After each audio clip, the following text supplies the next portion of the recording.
19 presenta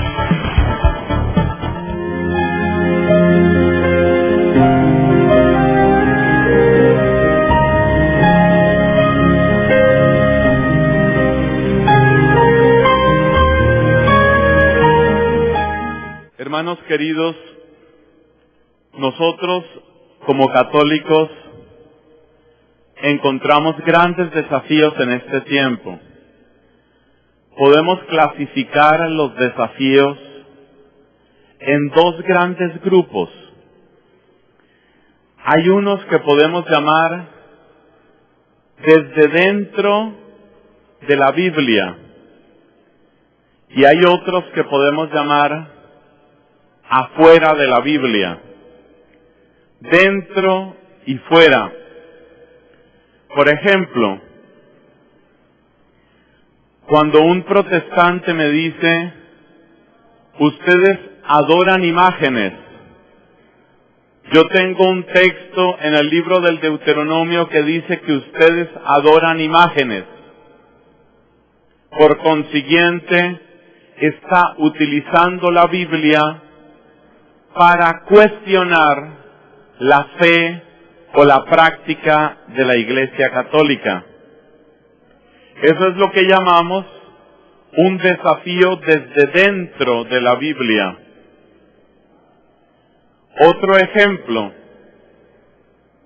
cuando una persona dice, Jesús predicó el amor, ustedes no deben oponerse a que la gente se ame. Si dos mujeres se aman y quieren vivir en matrimonio, ¿ustedes por qué se oponen?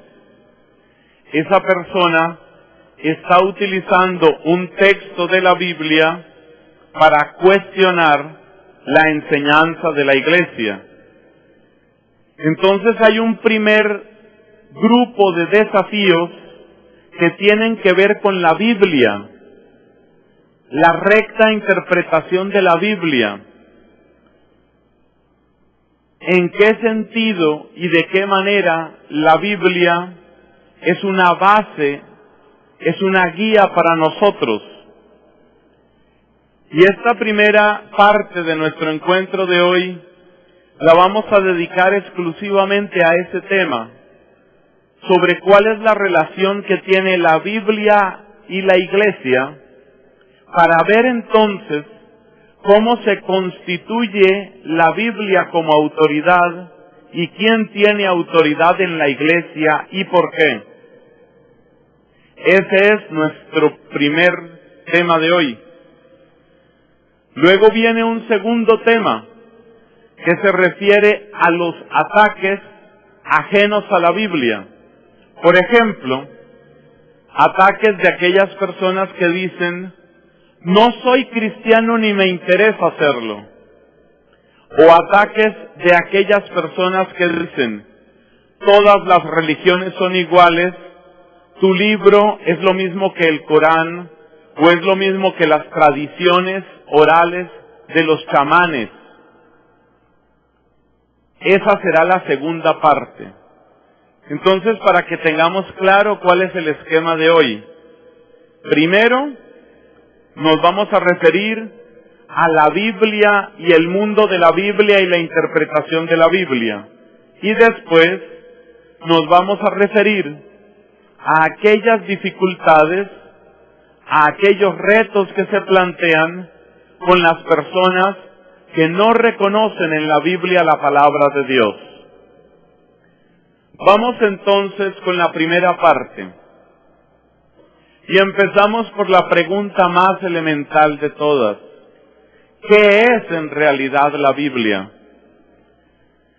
Nosotros conocemos la Biblia como un libro que llega empastado, un libro que contiene otros libros adentro. Ya esto nos deja ver que se trata de una obra compleja. No es como cuando un autor escribe su libro, su novela. Cuando Mario Vargas Llosa escribe, por ejemplo, una de sus novelas, él es el autor de cada una de las páginas. Nosotros no tenemos algo tan sencillo cuando se trata de la Sagrada Escritura. De hecho, los primeros escritos, los más antiguos de la Biblia, probablemente datan del siglo XIII antes de Cristo. Y los últimos escritos son de finales del siglo I después de Cristo. O sea que cuando tú tomas la Biblia en tus manos, estás recogiendo cerca de 1400, y pueden ser más, 1400 años de historia. Para hacernos una idea de qué son 1400 años, pensemos en dónde estaba la humanidad hace 1400 años. Era la época de San Benito. Eran los comienzos de la Edad Media. Imagínate un libro que se hubiera empezado a escribir en el siglo VI o en el siglo VII, en la época de San Benito de Nurcia, en la época de San Gregorio Magno incluso, en la época de San Máximo Confesor. Un libro que se hubiera empezado a escribir en esa época y que se estuviera terminando de escribir ahora. ¿Cómo es posible que una sola obra abarque tantísimos años? Podemos esperar que ha habido la intervención de muchas personas. A esas personas se les suele llamar de un modo genérico hagiógrafos. La palabra hagion en griego quiere decir santo, y hagiógrafo es el que ha hecho un escrito santo, el que ha escrito con la inspiración, bajo la inspiración de Dios, algo santo. Los hagiógrafos entonces son forzosamente muchos y han utilizado los recursos literarios, mentales y de conocimiento del mundo que tenían a la mano. Hay una afirmación muy importante en un documento de nuestra Iglesia Católica. El Concilio Vaticano II, cuyos 50 años de haber sido inaugurado estamos celebrando con el Año de la Fe, el Concilio Vaticano II produjo 4 grandes documentos que son referencia permanente para el católico y que nosotros debemos tener siempre como referencia. Esos 4 grandes documentos se les dio el título de constituciones, y ustedes y yo sabemos lo importante que es una constitución dentro de un país, porque se llama la Constitución la ley suprema o la ley de leyes dentro de un país. Los padres conciliares quisieron dar el nombre de Constitución a 4 documentos. Un documento sobre la Iglesia que se llama Lumen Gentium, se escribe Gentium con G. Otro documento sobre la Iglesia en su relación con el mundo. Ese se llama Gaudium et Spes. Son palabras en latín, por supuesto. Gaudium, así como se oye acabando en la letra M de mamá. Et, es decir, E y luego la letra T de tetero. Y luego Spes, que empieza con la S de santidad, la P de papá, la E de Enrique y la S de santidad otra vez. Gaudium et Spes es la constitución del Concilio Vaticano II sobre cómo la Iglesia mira su relación con el mundo. Otro documento se llama Sacrosanctum Concilium se pronuncia y se escribe Concilium, acabando en la letra M de mamá. Sacrosanctum Concilium fue de hecho el primer documento que publicó el Vaticano II y se refiere a la liturgia. Y la cuarta constitución que produjo el Concilio Vaticano II es la que nos interesa en este momento y se llama Dei Verbum. Dei Verbum, verbum se escribe como verbo, pero acabando en la U y la M. Dei Verbum.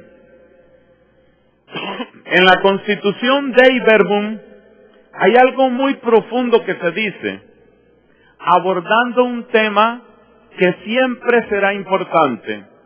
¿Quién es el autor de la Biblia? Y la respuesta que da el Concilio Vaticano II en su documento, que es una constitución, Dei Verbum, es la siguiente: que Dios es autor de la Biblia, pero que los hagiógrafos también obraron como verdaderos autores. Es decir, el hecho de que Dios sea autor no anula la obra humana, y el hecho de que estos hombres, y quizás mujeres, el hecho de que estos hagiógrafos sean verdaderos autores, no quita que Dios es autor. Es una respuesta interesante, porque hay también en nuestra época algunas personas que creen que se garantiza mejor la presencia de Dios cuando se cancela la intervención humana.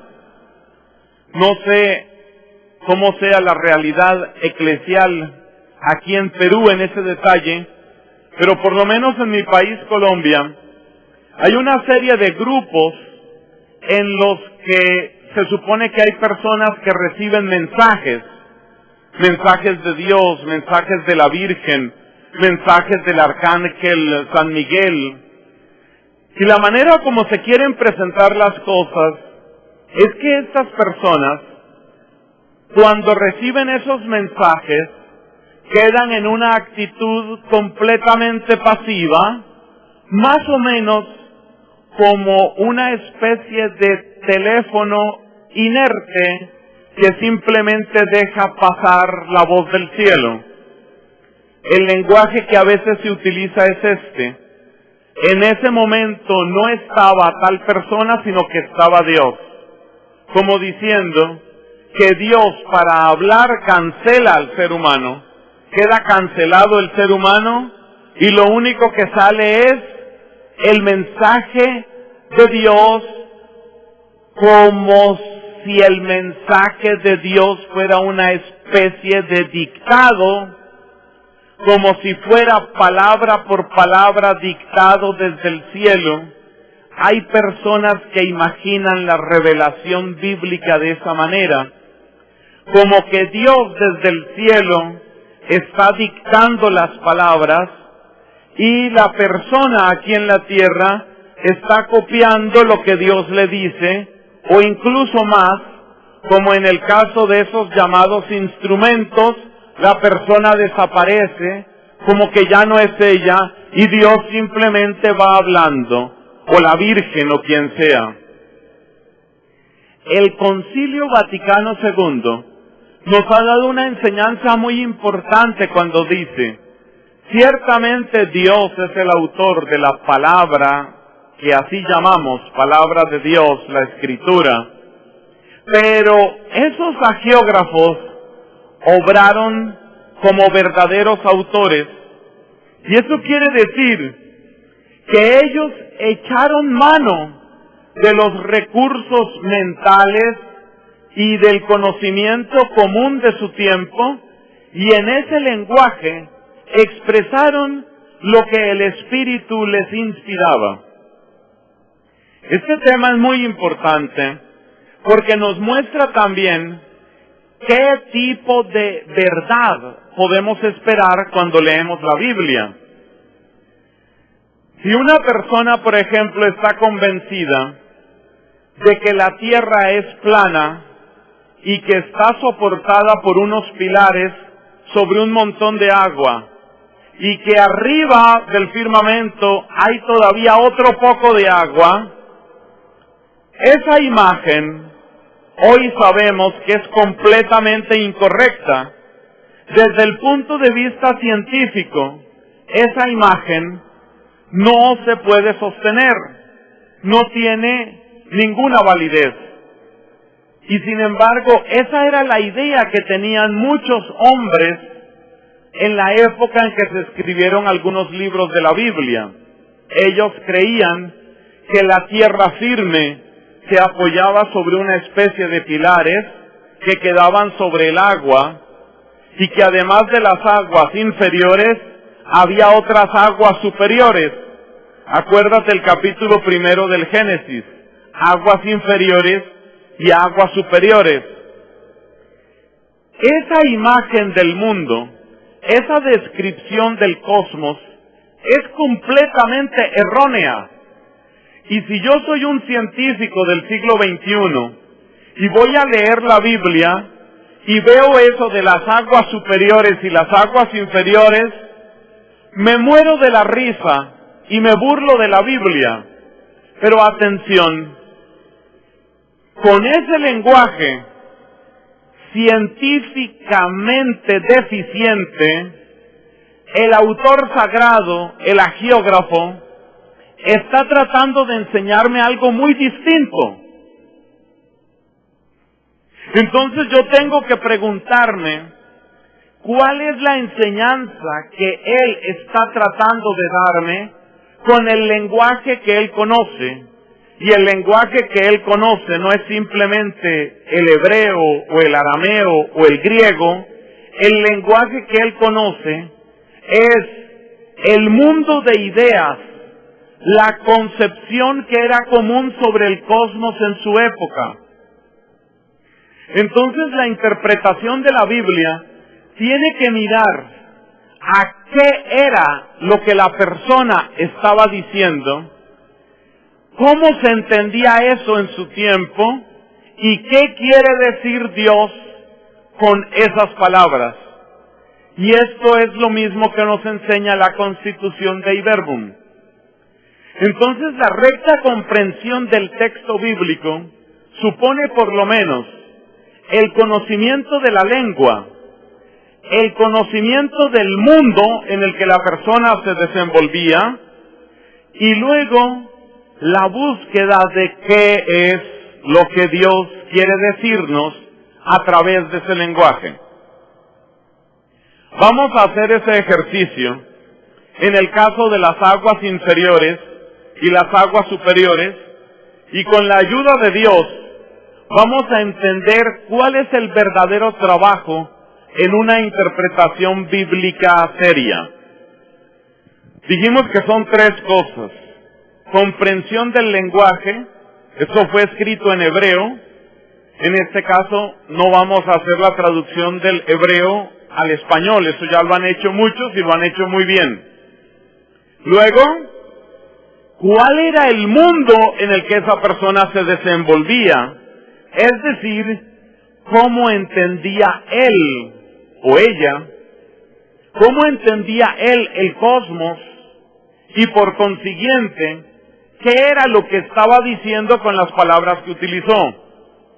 Y luego, ¿qué es lo que Dios quiere decirnos a nosotros con ese texto? Los tres pasos: el lenguaje, el mundo del autor y lo que Dios quiere decirnos. Entonces, lo del lenguaje lo damos ya por hecho. Ya se supone que ese texto está traducido a nuestra lengua, ya lo podemos entender en nuestra lengua. Ahora nos vamos a cuál es el mundo que tenía esa persona. Y eso también ya lo hemos explicado en parte. Ellos se imaginaban el firmamento como una especie de bóveda gigantesca, algo así como si fuera una burbuja, y como que encima de esa burbuja había muchísima agua. Aguas abajo, aguas arriba. y un espacio en el que se encuentra la tierra firme y el aire. Así era como ellos se imaginaban las cosas. Esa idea que ellos tenían es falsa y es errónea desde el punto de vista de la ciencia.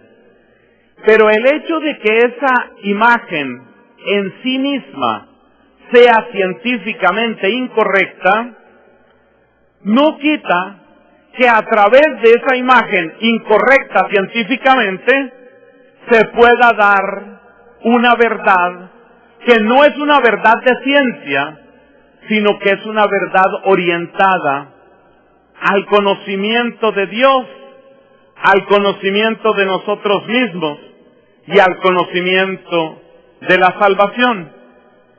Y es en ese aspecto, es en ese ámbito en el que la Biblia es infalible y goza de inerrancia, es decir, no contiene error. En lo que tiene que ver con el verdadero conocimiento de la naturaleza humana ante Dios, en lo que tiene que ver con la revelación de Dios en sí mismo, y en lo que tiene que ver con la gran pregunta, ¿cómo se puede vivir en comunión con Dios?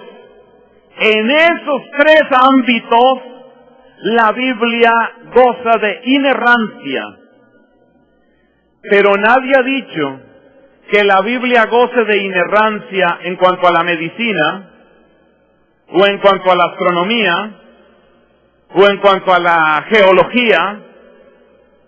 La Biblia no es un libro para entender enfermedades, o para entender sismos, o para entender el movimiento de los cometas o los satélites. La Biblia es un libro que tiene su propósito, y su propósito es mostrarnos cuál es la verdad del hombre ante Dios, cuál es la verdad del Dios que ha salido a nuestro encuentro, y cuál es el verdadero camino para recuperar la comunión que hemos perdido con Dios por esa terrible desgracia que se llama el pecado. Entonces yo quiero que hoy nos quede a todos perfectamente claro eso. ¿En qué ámbito es inerrante la Biblia? ¿En qué ámbito, en qué área la Biblia nos enseña sin posibilidad de error? Ya dijimos, y repito por tercera vez, ¿quién es el hombre ante Dios? ¿Quién es este Dios que ha salido al encuentro del hombre? ¿Y cómo puede el hombre acoger la salvación que Dios le ofrece? En ese ámbito es donde la Biblia es inerrante. ¿Qué es lo que estamos diciendo? Y que nadie se confunda con esto. Que muchas veces la Sagrada Escritura utiliza cosas que como conocimiento humano son imperfectas para decirnos una verdad perfecta enderezada a nuestra salvación. Esa frase resume los últimos 10 minutos de predicación. Te la repito. La Biblia utiliza conocimientos en sí mismos imperfectos para darnos una verdad perfecta en lo que atañe a nuestra salvación. Los agiógrafos, nos dice la Constitución Dei Verbum, obraron con lo que tenían. Dios no les concedió a los hombres y a las mujeres del siglo XII antes de Cristo que conocieran la teoría de la relatividad general de Einstein. Ellos tenían un conocimiento científicamente deficiente, imperfecto, cosa que debemos tratar con el debido respeto, porque ahora sabemos que cada teoría científica tiene una vida útil, y la teoría de la relatividad general de Einstein todavía no se ha logrado unificar con el modelo estándar de la mecánica cuántica. Eso significa que probablemente se necesita una teoría todavía de más alto nivel que pueda unificar estas grandes áreas del saber, lo cual quiere decir que quizás algunos de los científicos del siglo XXII o del siglo XXIII, cuando miren de para atrás, descubrirán que nuestros modelos científicos eran necesariamente incompletos.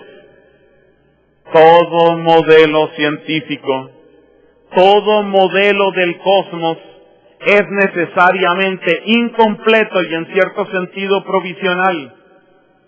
O sea que el hecho de que Dios haya utilizado para expresarnos verdades eternas y perfectas, conocimientos imperfectos desde el punto de vista científico, no habla mal, sino muy bien de Dios. Que Dios haya utilizado conocimientos imperfectos para mostrarnos perfectamente el conocimiento de la salvación es una manifestación de su tremenda misericordia, de su maravillosa sabiduría. Todavía puede quedar un grupo de personas que digan, oye, explícame mejor eso, de que se puede utilizar un conocimiento equivocado para dar un conocimiento perfecto, que eso es lo que estamos diciendo. Y la Biblia tiene muchos ejemplos de eso. Un conocimiento equivocado, o diríamos parcial, insuficiente, como en el caso del modelo cósmico aquel, sirve de instrumento para dar un conocimiento perfecto. Dame un ejemplo o ayúdame a entender cómo puede suceder eso. ¿De qué manera puede darse eso? Y yo te lo voy a explicar de la siguiente manera. Tomemos el caso de un niño. Deliberadamente escojo al niño porque sabemos que el conocimiento que el niño tiene necesariamente es inicial. Es un conocimiento que tendrá que depurarse y tendrá que mejorarse muchísimo. Es un conocimiento en camino. No debemos ser duros con los niños, ¿ah? Porque el conocimiento que nosotros los adultos tenemos, aún en los temas de la ciencia pura y dura, siguen siendo, esos conocimientos, siguen siendo provisionales y siguen siendo verdades en camino. Bueno, tenemos a este niño y vamos a suponer que este niño trata de explicar algo que supera su capacidad. Por ejemplo, ese niño de noche se encuentra en un campo y se queda extasiado mirando el cielo y se da cuenta, porque es un chico observador, que las estrellas se mueven durante la noche. El niño se da cuenta que las estrellas van juntas y se mueven. Nosotros, si tenemos un poquito de conocimiento de astronomía, sabemos que la mayor parte de esas estrellas que son visibles pertenecen a algo que se llama la Vía Láctea, la galaxia en la que estamos. Y sabemos que ese movimiento aparente de esas estrellas en realidad corresponde al movimiento de rotación de la Tierra con respecto a la galaxia. Pero el niño, en ese momento y en esa edad, ¿cómo describe las cosas? Describe el movimiento de esas estrellas, y lo que a él le llama la atención es que las distancias entre las estrellas no cambian. Como ese niño estudia en el Colegio Santa Anita,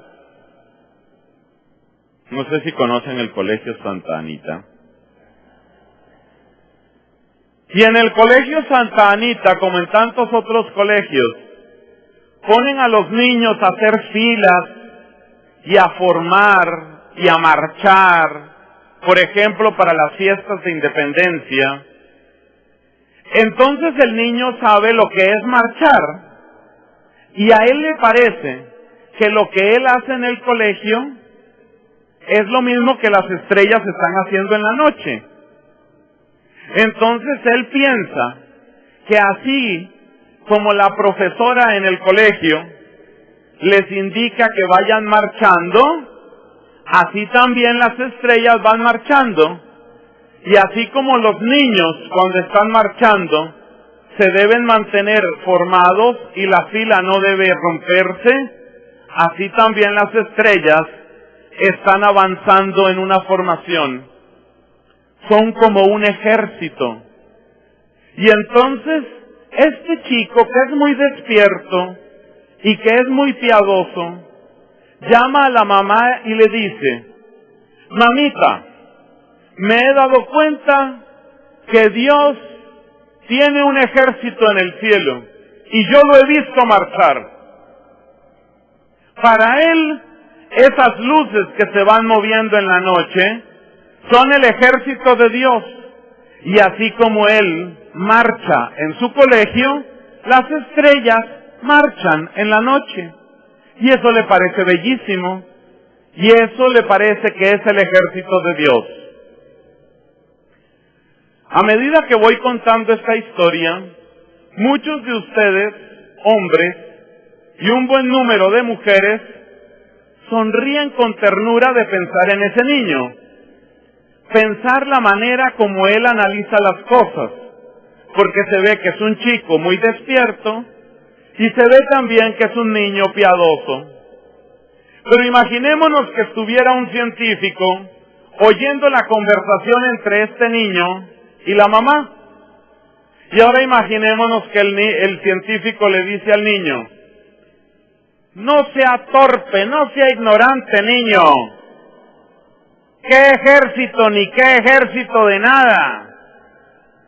¿Usted entiende algo de la Vía Láctea o no sabe nada? Eso no es ningún ejército. Son las luces que desde muy distintas distancias llegan a este planeta, y como este planeta está girando sobre sí mismo, se produce la idea, la ilusión óptica de que ellas se están moviendo. Y por supuesto no tiene nada de extraño que permanezcan a la misma distancia. Si yo estoy rotando, obviamente lo que yo veo permanece a la misma distancia. ¡Aprenda, niño! Yo creo que nosotros miraríamos a ese científico y sentiríamos que el que es realmente torpe es él. Es evidente que el conocimiento científico del niño es deficiente si lo comparamos con el científico. Si luego comparamos a ese científico con los científicos del siglo XXIII, te aseguro que el conocimiento de ese científico también es deficiente. Pero lo que nos damos cuenta es que el niño, en su lenguaje y con sus limitaciones, está diciendo algo muy grande. Está manifestando que todo obedece al querer y al orden de Dios, y que hay majestad en la obra de la creación. Y seguramente, como él relaciona esas estrellas con lo que él hace en el Colegio Santa Anita, entonces él piensa que él también es una estrella de Dios, y que él también tiene que aprender a seguir la voz de Dios. Fíjate cuántas cosas buenas está sacando ese niño, aunque su conocimiento científico evidentemente es muy deficiente. Esta es una manera de explicar que no se necesitan conocimientos científicos avanzadísimos, para poder decir cosas profundas y sobre todo cosas que son muy ciertas. Por eso, mis hermanos, ¿cuál es la verdad que nos ofrece la Escritura? La verdad que nos ofrece la Biblia no es la verdad que nos da la ciencia. Para eso Dios nos dejó una cabecita, para que la usáramos, y el que quiera ser científico, que lo sea, y que luego nos enseñe a los demás cosas interesantes y útiles. La Biblia no es un reemplazo de los libros de ciencia. La Biblia es verdadera, y la Biblia nos da verdadera enseñanza en un ámbito muy preciso. ¿Qué es el ser humano delante de Dios? ¿Quién es ese Dios que ha salido al encuentro del hombre? ¿Cómo puede el hombre aceptar, cómo puede acoger la salvación que Dios le regala? Estas son las preguntas que interesan. Estas son las preguntas que necesitamos. Es decir, que la verdad bíblica, mira lo que hemos aprendido, no anula al ser humano. Desconfíen entonces ustedes de cualquier tipo de carisma, mensaje o instrumento que pretenda presentarse como que ya no soy yo, sino que únicamente Dios es el que está hablando. Dice claramente el apóstol San Pablo en la primera carta a los Corintios: los espíritus que hablan a través de los profetas obedecen a los profetas, indicando también con ese lenguaje que el ser humano nunca desaparece. Uno de los principios teológicos y antropológicos más importantes en la Biblia es ese. La Biblia enseña que la aparición y la perfección de la obra divina no significa la anulación, la cancelación, la desaparición del ser humano.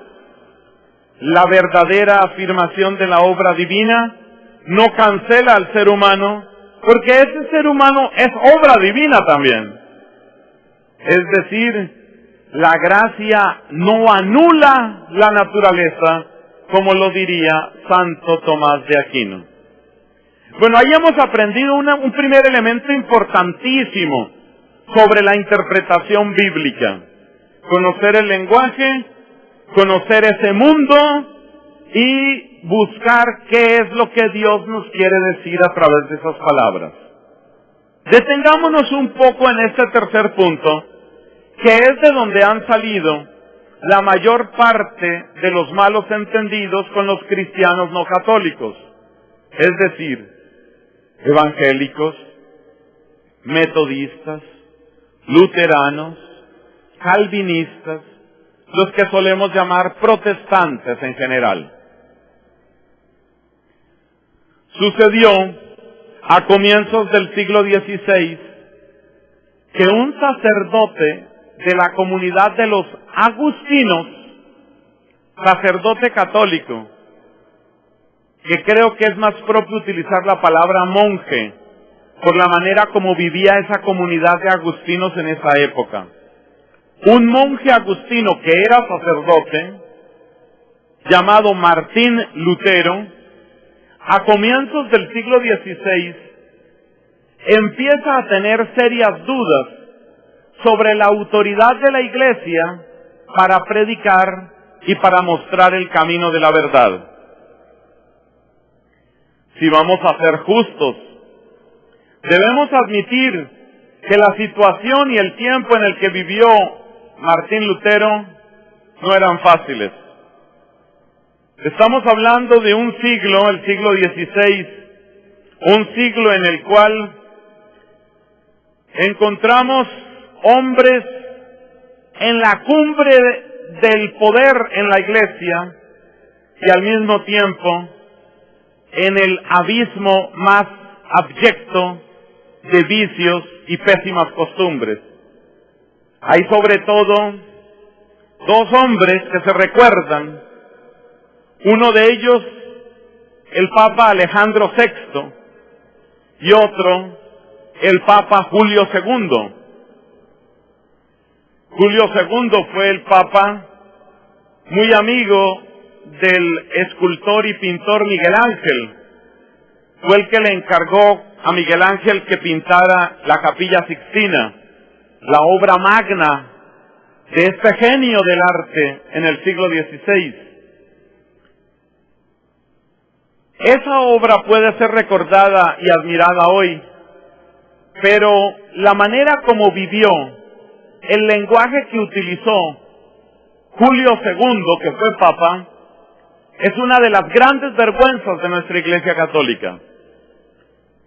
Este era un papa muy preocupado por las tierras que tenían en esa época los papas, lo que se llamaban los estados pontificios. Julio II, en una época políticamente muy complicada, estaba tan interesado en defender los estados pontificios que él mismo salía, poniéndose una armadura, salía a batalla, encabezando las tropas para defender las tierras. Estamos hablando de ese nivel de desfiguración de la misión de la Iglesia. Alejandro VI tenía una especie de idolatría con su familia, y para escándalo y para vergüenza perpetua de nuestra Iglesia, Alejandro VI no solamente prefería a su familia, sino que acrecentó su familia, por ejemplo, teniendo hijos. Es algo tan vergonzoso, es algo tan repugnante, es algo que le ha hecho tanto daño a nuestra Iglesia Católica. Lamentablemente no fueron los únicos. Esta época fue particularmente mala en términos de testimonio, muy mala. Desde el punto de vista de la doctrina, desde el punto de vista de lo que enseñaban hombres como Julio II, como Alejandro VI, prácticamente no hay queja. Si tú miras los documentos, la enseñanza de Alejandro VI, te puede sorprender que una persona que vivía de una manera tan corrupta, sin embargo, como por un don especialísimo del Espíritu Santo, porque no hay a quien más atribuírselo, este hombre mantuvo la enseñanza de la fe en su lugar. De modo que para papas como Alejandro VI, se puede aplicar muy bien lo que Jesús dijo de los fariseos, lo que Jesús dijo de los escribas. Hagan lo que ellos dicen, pero no hagan lo que ellos hacen. Ciertamente Alejandro VI, en materias de fe, fue correcto y se podía seguir, pero la manera de vivir será vergüenza hasta el último día que haya humanidad sobre este planeta. Será una vergüenza lo que sucedió. Y no eran únicamente los papas, había todo un comercio, había todo un mercado de cosas espirituales. ¿Cuánto daño hace eso? Uno de mi comunidad, yo llevo el hábito de los dominicos, comunidad a la que pertenezco, pero sucede que uno de mi comunidad, un dominico, se volvió famoso porque él recogía limosnas.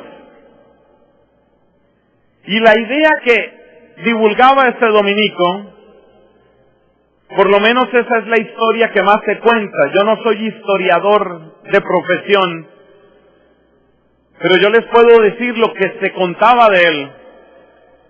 Que ese hombre andaba con una cajita recogiendo monedas y donaciones para ayudar a las fastuosas construcciones en el Vaticano y en Roma. Tenían que recoger muchísimo dinero. Y este hombre, según parece, divulgaba la idea de que con esas limosnas se podían liberar almas del purgatorio.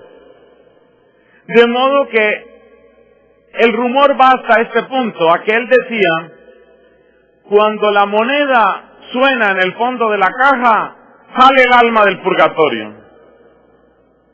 La gente muy preocupada por el destino eterno de sus parientes y amigos, daba dinero, pero es evidente que se trataba de un negocio repugnante, y en ese negocio repugnante estuvo involucrada mucha gente de la Iglesia Católica, de lo cual tenemos que aprender una lección. Son sobre todo nuestros pecados los que alejan a la gente, y son sobre todo los pecados de nosotros los sacerdotes, los pecados de los obispos, cardenales y papas, son nuestros pecados los que hacen más daño. Y esto que quede claro, para que entendamos por qué hay que orar con tanta perseverancia y con tanto fervor por los sacerdotes, porque la caída de un sacerdote le hace un daño salvaje a la iglesia. El antitestimonio de un obispo le hace un daño terrible a la iglesia.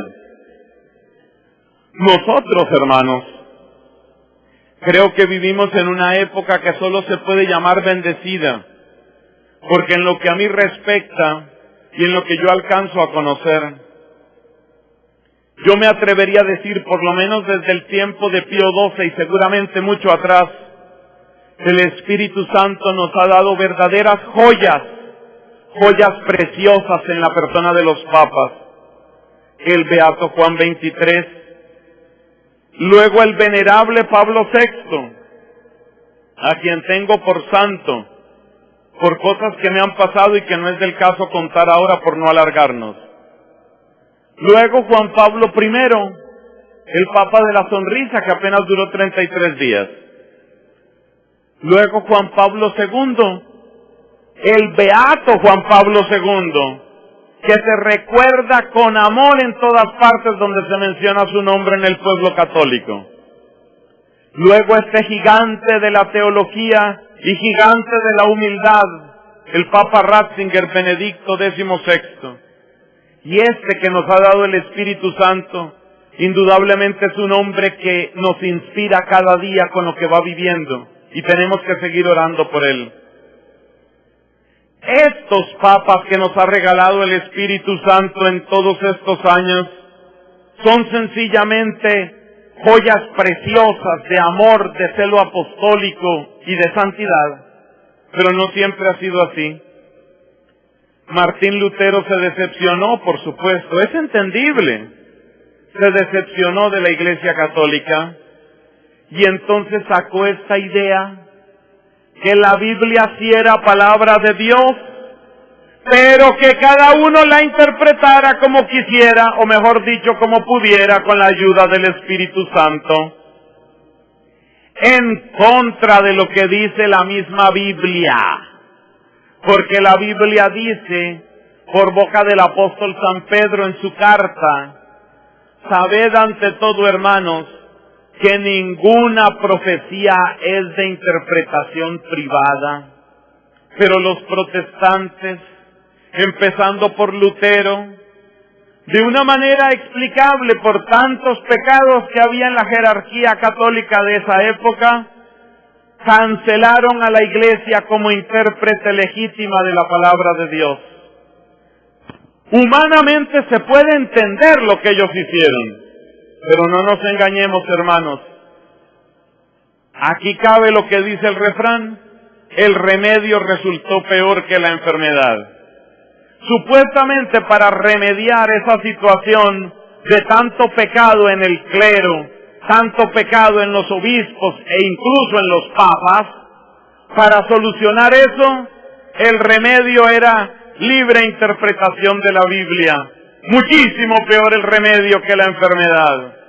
Porque una vez que tú hablas de libre interpretación, estás diciendo que los cristianos jamás volverán a unirse mientras ese principio subsista. Cómo me parece de hermoso que inmediatamente antes de esta charla, la última canción que el Ministerio de Música nos ofreció fue sobre la unidad de los cristianos. Y eso, mis hermanos, eso precisamente fue lo que se perdió con el principio de la libre interpretación. Debe quedarle claro a todos que la idea que tienen los protestantes de que la Biblia es transparente, es decir, que su sentido es claro, es decir, que la Biblia se interpreta a sí misma, es una idea completamente falsa. No solo está el texto de la carta de Pedro, donde Pedro dice, ninguna profecía es de interpretación privada. Tenemos también ese otro hermoso texto de los Hechos de los Apóstoles. Aquel hombre, un eunuco de Etiopía, que va y que se encuentra providencialmente con el diácono Felipe, uno de los primeros diáconos de la iglesia. Y Felipe se acerca al carruaje en donde está este hombre que va leyendo en voz alta un texto del profeta Isaías.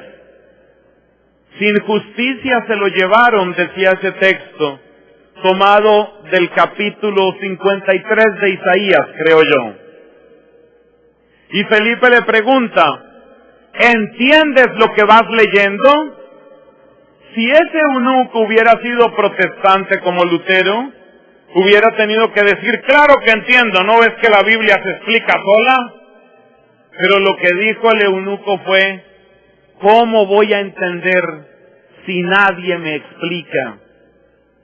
Esa es la manera católica de entender el sentido de la Biblia.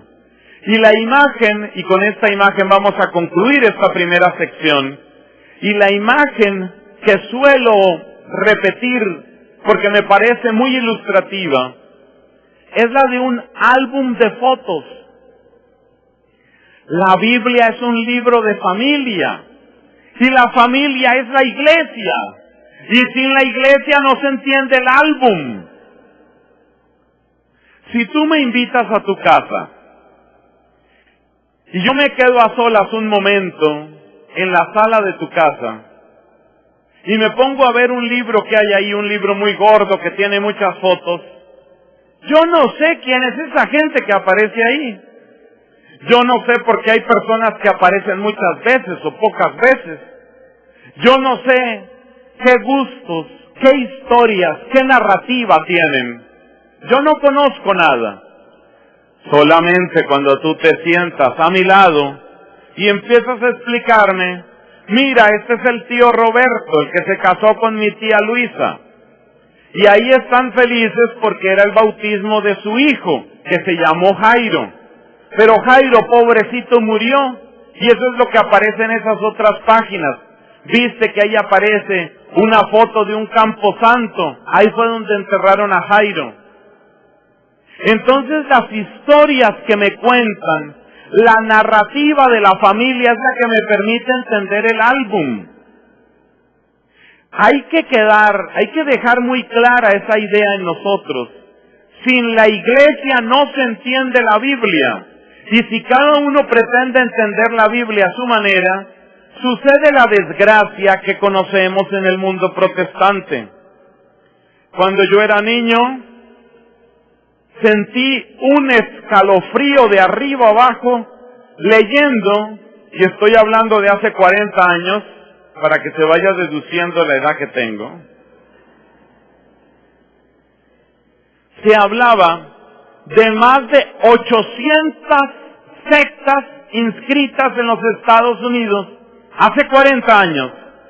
Y el número no ha dejado de crecer. Eso es lo que queremos del cuerpo de Cristo. Seguirlo cortando, recortando y dividiendo. Eso no le da la gloria a Dios. Por supuesto que tampoco le da la gloria a Dios el pecado de los sacerdotes o de los obispos o de los papas. Pero la manera de corregir un pecado no es cometer otro pecado peor. La Biblia es un libro de familia y la familia es la iglesia. Y por eso nosotros dentro de la iglesia aprendemos a saborear la palabra de Dios. Esto es muy importante, sobre todo porque la iglesia no ha salido de la nada ni por decisión humana. La iglesia nace del mandato de Cristo el día de la resurrección y también el día de Pentecostés. Nos dice San Juan capítulo 20, sopló sobre ellos y les dijo, así como el Padre me ha enviado, yo los envío a ustedes.